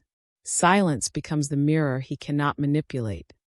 And through that mirror, he begins seeing that what he has been calling protection has become exile. Once that truth settles deeply enough, the run begins losing power. Chapter 8. He stops running when surrender becomes less terrifying than control. There comes a moment in the divine masculine journey when control no longer feels like power. It feels like exhaustion. That is one of the deepest turning points in the entire path. Because for a long time, control was the thing that helped him survive. Control of image. Control of emotion. Control of distance. Control of timing. Control of how much he revealed. Control of how deeply someone was allowed to affect him. control of whether love could stay near enough to be felt, but not near enough to fully undo the old self. For a season, that control looked like strength. It looked mature, stable, intentional, masculine. But eventually something shifts. The same control that once helped him feel safe begins feeling unbearably heavy. The mask becomes too tight. The constant self-management becomes too tiring. The endless need to stay guarded starts costing more energy than he can keep giving it. And that is where surrender begins changing its meaning. Before this point, surrender felt like danger. It felt like death to the old self. Like collapse. Like vulnerability without protection. Like losing the structure that once kept him from being overwhelmed by what he felt. So of course he ran from it. Of course he chose distance. Of course he reached for control every time the connection or the truth grew too real. Because in the old masculine conditioning, surrender is often mistranslated.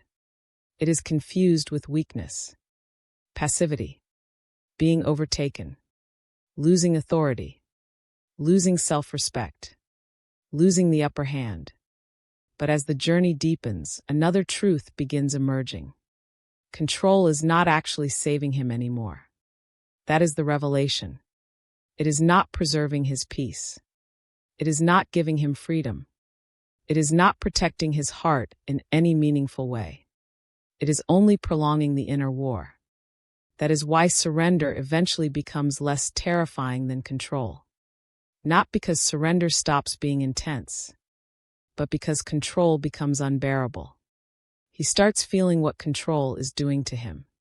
The tension in the body, the heaviness in silence, the emotional fatigue of always managing appearances, the cost of constantly staying ahead of vulnerability, the spiritual dryness of living too far from truth, the quiet ache of realizing that every time he reaches for control, he moves farther away from the life his soul is asking him to inhabit. This is no longer abstract. He feels it. He feels how exhausting it is to keep calibrating every emotion, to keep guarding every word, to keep pretending the heart is not as involved as it is, to keep choosing distance when distance no longer feels clean, to keep preserving the runner identity when the runner identity has already started collapsing from within.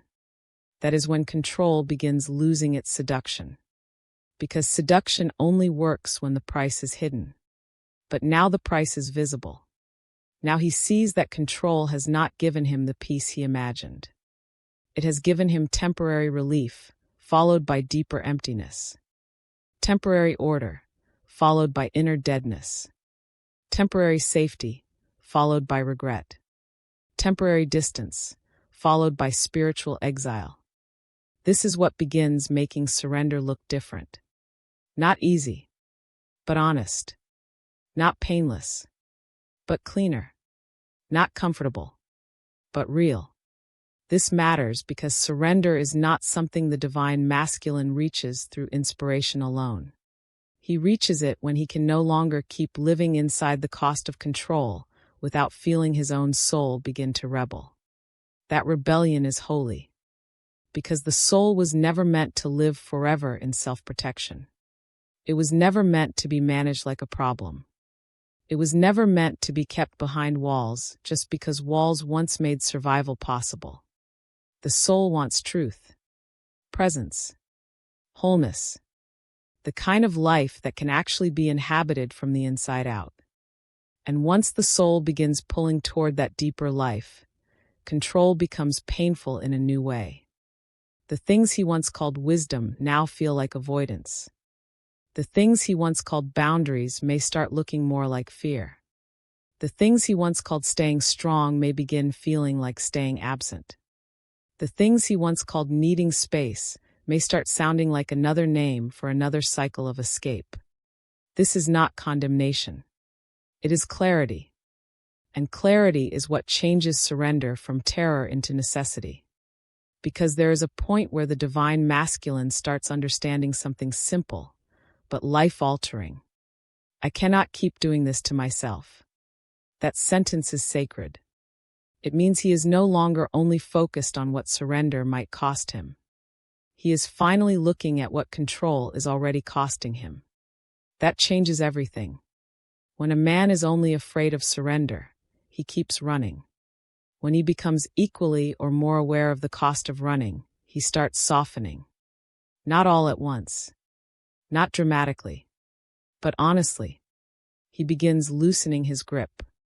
Not because he has mastered everything, because he is tired of fighting truth. That is the deeper spiritual shift. Before, he believed the fight was keeping him alive. Now he realizes the fight is what is draining his life. He fights the feelings, fights the vulnerability, fights the longing, fights the mirror, fights the silence, fights the possibility that staying present may require him to become a man more real than the one he has been performing. And eventually, the fight itself becomes the suffering. This is when surrender begins feeling like relief. Imagine holding a rope so tightly that your hands are bleeding, your muscles are burning, and every part of your body is shaking from the effort. For a long time, you tell yourself the rope is what is keeping you safe. You tell yourself that letting go would be the real danger. But what if the rope is the very thing dragging you? What if the danger is not in release, but in continued gripping? That is what the divine masculine begins realizing. He has been gripping identity, gripping control, gripping distance, gripping the image of the man who never fully yields to truth. And the gripping is what is breaking him. Once he sees that, surrender becomes less like defeat and more like release. Release of the mask. Release of the endless self-management. Release of the obligation to stay hard in places where the soul is asking for softness. Release of the old lie that control is the only form of masculine safety. This is when his energy starts changing. He becomes less reactive, less desperate to preserve the old image, less dependent on constant certainty, less obsessed with staying untouched. Not because he has become passive, because he is becoming more internally honest. And honesty always prepares the ground for surrender. He starts admitting, I am tired. I am affected. I cannot keep living this split. I cannot keep saying I want truth while obeying fear. I cannot keep protecting a version of myself that no longer feels like home. These admissions do not make him weak. They make him real. And realness is what the old control structure was always trying to avoid. That is why this chapter is so important. The divine masculine does not stop running because fear disappears. He stops when control stops feeling worth the price. He stops when maintaining the old identity becomes more painful than risking truth. He stops when the mask feels heavier than vulnerability. He stops when surrender begins looking like the only path that does not require him to keep betraying himself. That is the threshold, not the absence of fear, the exhaustion of falseness. A man can live with fear for a long time. But once falseness starts poisoning his peace, his body, his spirit, his relationships, and his sense of self, something deeper in him begins saying no. No more running. No more pretending. No more preserving a self that cannot carry what is asking to be born. This is also why surrender often begins quietly. Not with grand declarations. Not with some dramatic spiritual scene. Sometimes it begins with a man simply telling the truth to himself for the first time in months, years, maybe longer. I am not at peace. I am exhausted by my own control. I cannot keep calling this safety. I cannot keep using distance to protect a self that is already falling apart inside. I would rather face the truth than spend another season managing the lie. That is surrender in its earliest form. Not collapse. Consent. Consent to reality. Consent to feeling. Consent to the dismantling of what no longer aligns. consent to stop fighting the very thing that is trying to bring him home to himself. This is why surrender becomes less terrifying than control. Because surrender no longer looks like annihilation. It starts looking like the first honest breath after years of inner suffocation. And a man knows that feeling when it comes. He feels lighter, not because the path is easy, but because the war is ending. He feels quieter, not because he has nothing inside him, but because he is no longer spending so much energy resisting what is true. He feels softer but not weaker. More grounded, because he is no longer splitting himself between what he feels and what he allows. That is the power of surrender. Not that it gives him a perfect life, that it stops requiring a false life. And once he tastes that, once he feels even for a moment what it is like to stop gripping so tightly, he begins understanding something the old self never could. Control is not the same as peace. Distance is not the same as freedom. Self-protection is not the same as self-respect. And running is not the same as surviving well. This is Chapter 8. The divine masculine stops running when surrender becomes less terrifying than control, because control eventually reveals its true cost. What once felt like strength begins feeling like a prison. What once felt like safety begins feeling like exhaustion. And when the old structure becomes too heavy to keep carrying, surrender stops looking like death. It begins looking like relief, truth, and the first real chance to come home to himself. Chapter 9. What returning really looks like. One of the greatest misunderstandings in this journey is the belief that when the divine masculine finally stops running, it will look dramatic. A sudden confession. A perfect apology. An immediate return. A clear declaration. A cinematic moment where everything he has been avoiding suddenly becomes easy to say and simple to live. But real returning is usually quieter than that. More human. More gradual. More layered. More honest. Because a man does not always return the moment he feels something. He returns the moment he becomes willing to live differently in response to what he feels. That is the difference. And that difference is everything. Because if we imagine return only as a grand outward gesture, we may miss the sacred shift that happens before the visible action. We may overlook the deeper signs that the run is ending inside him long before he knows exactly how to translate that into words, choices, or relationship. So what does returning really look like? It often begins with honesty. Not perfect honesty. Not polished honesty.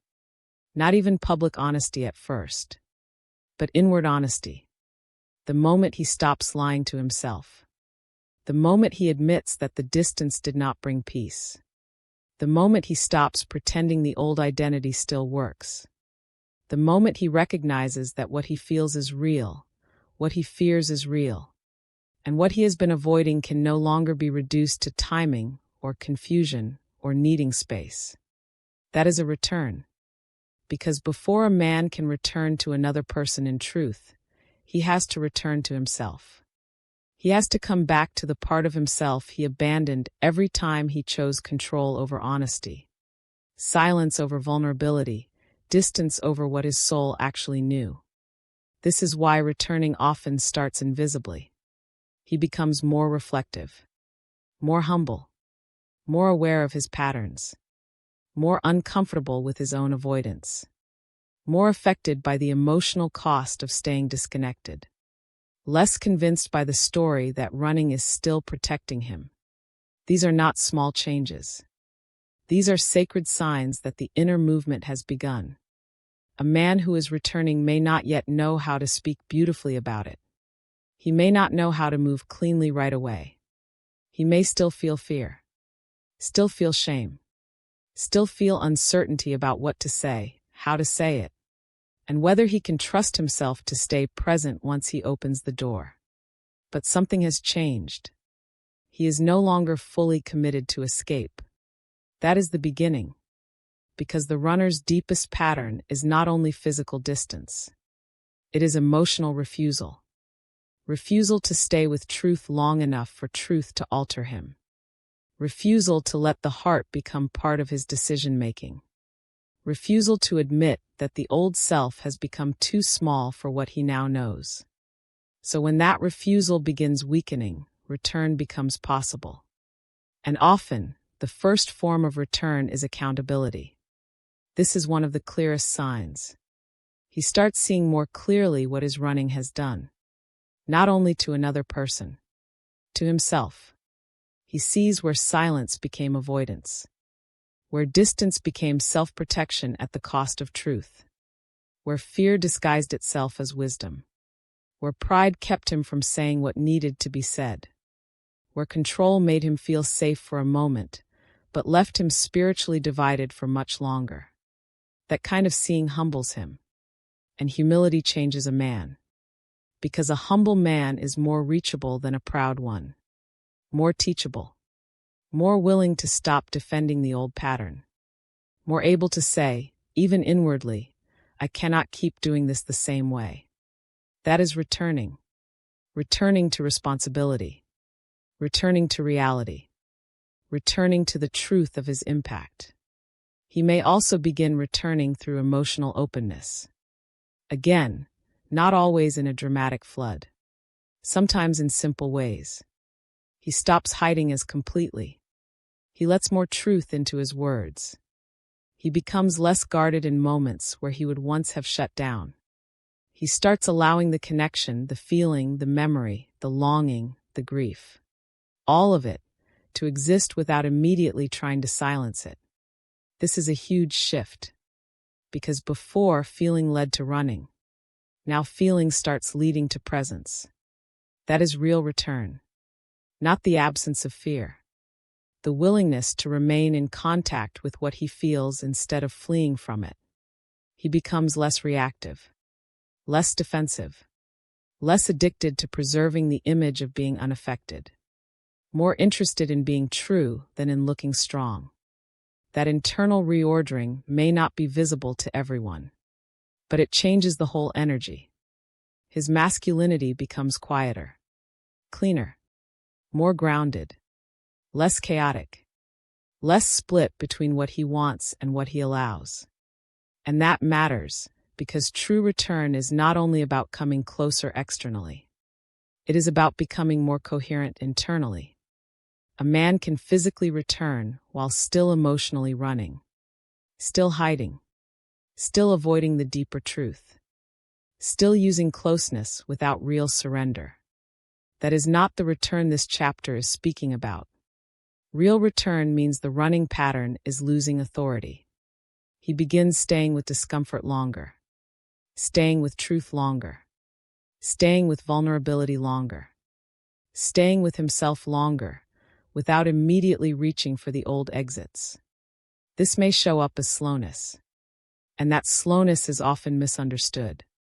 People may want decisive action, instant clarity, immediate closure, immediate proof. But sometimes return is slow because the man is learning how to stand on new ground. He is learning how to move without the old mask leading him. He is learning how to tell the truth without the old pride shutting him down. He is learning how to remain present without defaulting to distance the moment things feel vulnerable. That takes inner restructuring. And restructuring is rarely theatrical. It is made of choices. A choice to stop numbing. A choice to stop pretending. A choice to stop calling distance peace. A choice to stop protecting the old identity at all costs. A choice to let truth become more important than self-protection. These choices are return, even before the outer story fully changes. This is why some of the deepest returns begin in silence, but a different kind of silence than before. Not avoidant silence. Ripening silence. The kind where he is no longer using quiet to escape. He is using quiet to gather truth, to sort through what is real, to face what he feels, to recognize what must change if he is to become someone who can finally stay. That is sacred, because the goal is not only contact. The goal is congruence. A man who truly returns is beginning to align his actions with what his soul already knows. He is becoming less divided, less fragmented between fear and longing, distance and desire, image and truth. That is why return often looks like increased consistency. Not perfection. Consistency. He may still feel afraid, but he stops letting fear write the whole script. He may still feel vulnerable, but he stops turning every vulnerable moment into a reason to disappear. He may still need time, but the time is no longer being used to build another wall. It is being used to become more honest. And honesty changes how he shows up. His words mean more. His silences feel different. His energy becomes less confusing, less push-pull, less driven by panic. He begins carrying something steadier, a willingness. That is one of the most beautiful signs of real return. Willingness to face what he once fled. Willingness to name what he once buried. Willingness to admit that what he feels is no longer negotiable. Willingness to stop asking life to let him stay the same. That willingness is more sacred than grand performance. Because grand gestures can still come from ego. Willingness comes from transformation. This is also where discernment becomes important. Returning does not always mean immediate external union, immediate resolution, or immediate harmony. Sometimes the first return is inner. Sometimes it is the man finally no longer betraying his own soul. Sometimes it is the end of the lie, even before the relationship form is clear. And that matters deeply, because a man who returns to truth has already crossed a major threshold. Even if he is still learning what outer action must follow. He is no longer lost in the old story. No longer fully worshiping distance. No longer fully convinced that running is protection. No longer able to live comfortably inside the self that once made retreat his default language. This is why return is sacred even before it is visible. It means the false self is weakening. The heart is gaining ground. The soul is being listened to. The old coping pattern is no longer unquestioned. The man is becoming more real. And a real man moves differently. He may apologize. He may speak. He may come forward. He may begin choosing differently in quiet, but unmistakable ways. But whatever form it takes, the deeper sign is the same. He is no longer orienting his whole life around escape. That is what return really looks like. Not a performance of love. A practice of truth. Not dramatic words alone. Embodied honesty. Not temporary closeness followed by another disappearance. A deeper willingness to remain. And remaining is not passive. It is one of the bravest things a divine masculine can do once he has spent years using motion as protection. To remain with the feeling. Remain with the truth. Remain with the mirror. Remain with the discomfort of becoming more real than the old self ever allowed. That is return. So if you are asking what finally changes, look here. Look for less performance and more sincerity. Less confusion and more accountability. Less chaotic energy and more grounded presence. Less self-protection and more emotional truth. Less need to appear strong and more willingness to actually be real. Because this is what returning looks like when it is no longer fantasy. It looks human. It looks humble. It looks like a man who is not perfectly healed, but who is finally becoming honest enough to stop running from the life his soul has been asking him to live. That is chapter 9. What returning really looks like is not always dramatic action overnight. It is the slow, sacred shift from escape to honesty, from self-protection to accountability, from emotional refusal to willingness. Before he truly returns outwardly, he begins returning inwardly. And once a man stops betraying what he knows, the run is already ending. Chapter 10. The final truth. He stops running when he is ready to become real. In the end, the divine masculine does not stop running because someone finally says the perfect words. He does not stop running because the timing suddenly becomes ideal. He does not stop running because fear disappears forever. He does not stop running because love becomes easier, lighter, or less demanding of truth. He stops running when he is no longer willing to betray his own soul just to stay safe. That is the final truth. Because for a long time, the run is not only about another person. It is about self-protection, identity, control, the old ways of surviving, the old ways of feeling strong, the old ways of staying untouched by what would force him to change. But there comes a point when the cost becomes too great to keep pretending, too great to keep hiding behind silence, too great to keep using distance as a shield, too great to keep calling fear clarity and control wisdom and escape timing. And when that point arrives, something sacred happens. He begins choosing reality over refuge. That is where the run ends. Not in fantasy. Not in performance. Not in a dramatic spiritual image of the awakened man who never trembles. It ends in honesty. The honesty to admit, this mattered. I am affected. I cannot keep doing this the same way. I cannot keep living divided. I cannot keep running from the very truth that is trying to make me more whole. This honesty is not small. It is the doorway. Because until a man becomes more devoted to truth than to protection, he will keep finding reasons to move away.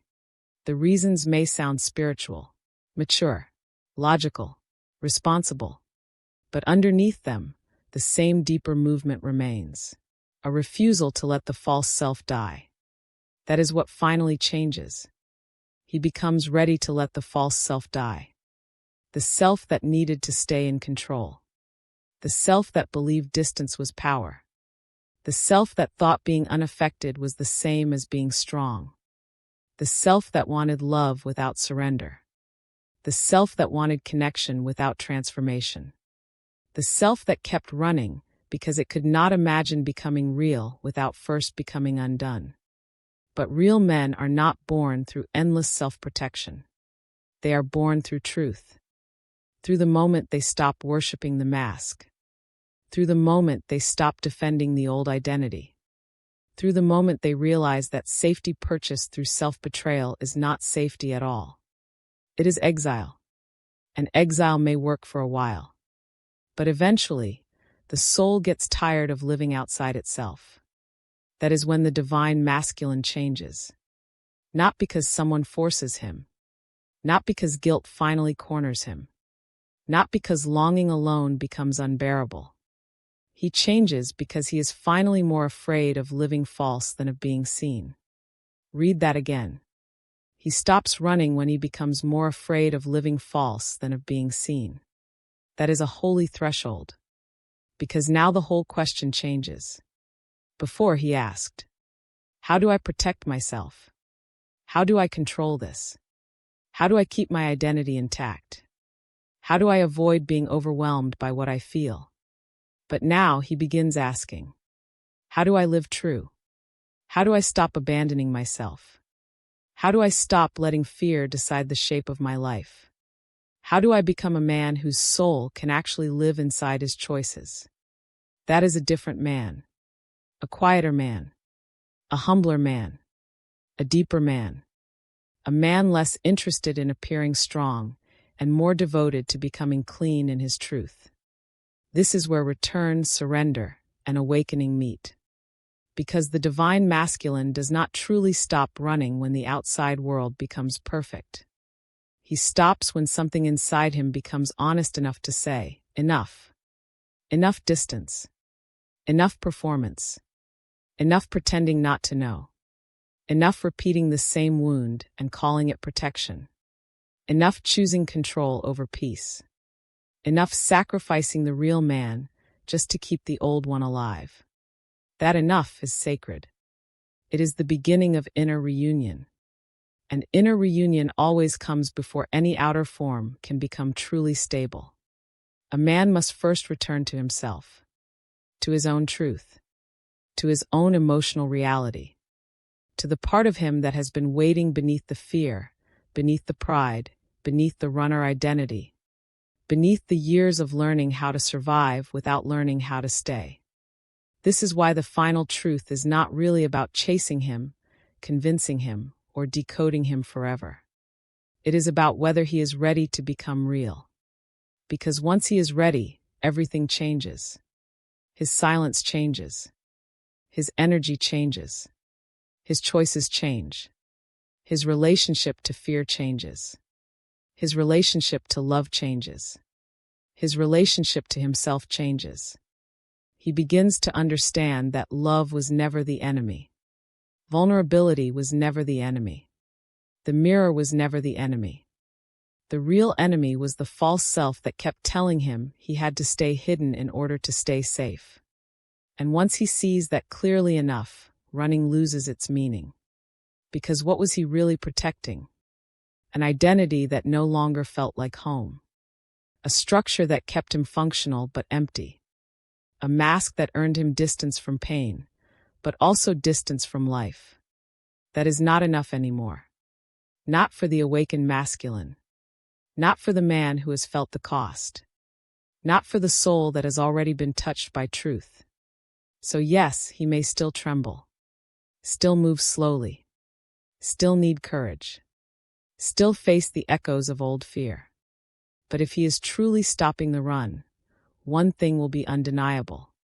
He is no longer choosing escape as his deepest loyalty. He is choosing truth. And truth is what makes a man real. Not perfect. Not instantly healed. Not beyond fear. Real. Real enough to admit what he feels. Real enough to face what he fears. Real enough to stop hiding behind spiritual language, masculine image, or emotional distance. Real enough to let the life he wants require the death of the self that kept him from it. That is why the run ends here. Not when fear vanishes. When truth becomes more sacred than fear. So if you are witnessing this journey, remember, the divine masculine does not stop running because he is suddenly flawless. He stops running because he can no longer bear the cost of staying false. And if you are the one walking this path, hear this clearly. You are not weak because you were afraid. You are not behind because you ran. You are not ruined because you protected yourself in the only ways you once knew. But there comes a time when survival must become surrender. When protection must become honesty. When the man who kept moving must finally stand still long enough to meet himself. That time is sacred. Because it is not the end of your strength. It is the purification of it. So let the old self fall where it must. Let the excuses die where they must. Let the mask become too heavy to carry. Let truth become the place you kneel instead of the place you flee. And when you rise, rise as a man who no longer needs the run to define him. Rise as a man who can remain. Rise as a man who can tell the truth. Rise as a man who can love without hiding behind distance. Rise as a man who understands that real masculinity is not in how well you escape what is sacred. It is in whether you are brave enough to stay. If this message found you at the right time, comment below. I choose truth over the run. And if you are walking the path of divine masculine healing, awakening, surrender, and soul-level transformation, subscribe and stay for the next video. Because this is not the end of the story. This is the moment the real man begins. Thank you for spending this moment with me. If this message resonated with your soul, remember to subscribe and continue this journey with us here on Twin Flame Journey. And always remember, what is meant for your soul will always find its way back to you. Until next time, beautiful soul, trust the journey.